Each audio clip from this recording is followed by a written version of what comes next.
Thank you for staying with us on World Now.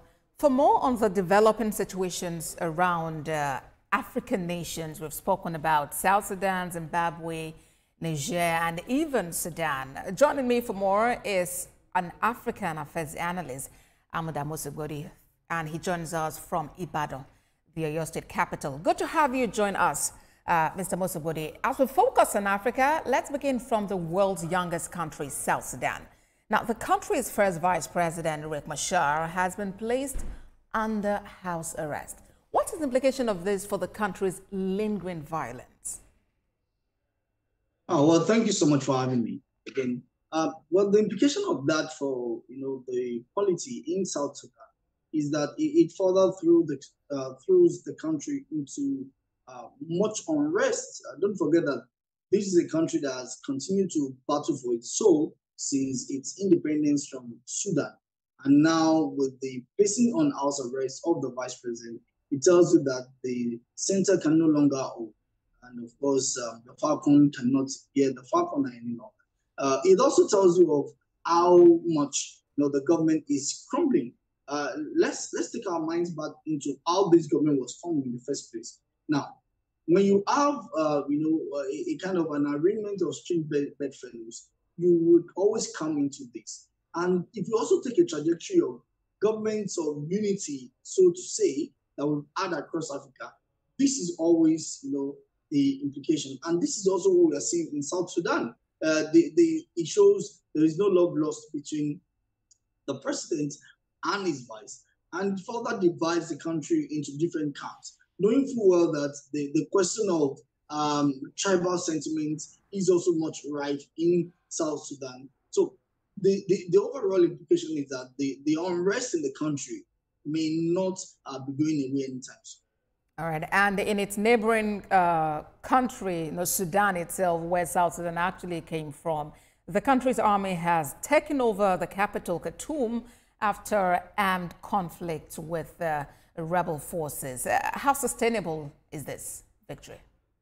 The Sudanese army is doing all it can to ensure that it rattles the rebels. Don't forget that these rebels are also supported by the Islamic State of Africa and a whole lot more. So the Sudanese government understands the business at hand, and it knows for sure that it needs to hold a state. The Sudanese government is obviously also reaching out to some foreign powers to sustain its hold on Khartoum, because losing Khartoum would mean that the government of Sudan has crumbled.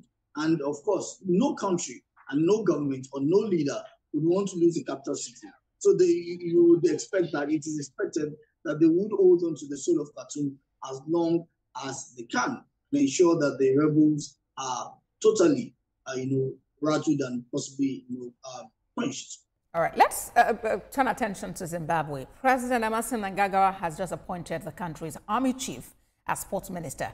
Some analysts say that the president is, simply acting to shield himself from a potential mutiny.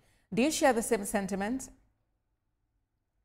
You see, one of the things that we cannot run away from across the world is that when a government begins to lose legitimacy and it becomes so glaring to its face, that government or whoever is the anchor of that government wants to do everything within its power to ensure that it, have its hold on that legitimacy.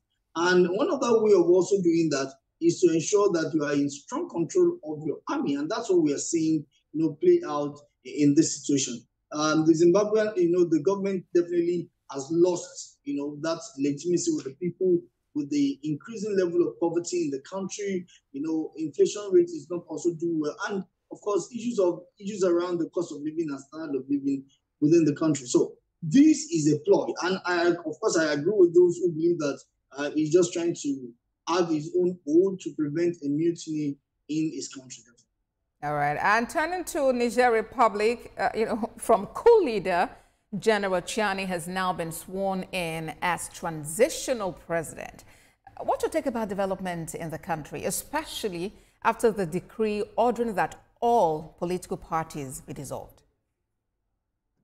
Well, that simply tells us that this junta has come to stay. When they came on board in 2023, there was a thought that, well, we would definitely rattle them. ECOWAS tried its best. And, the first issue was when it was announced that they were going to be there, a 3-year transition period.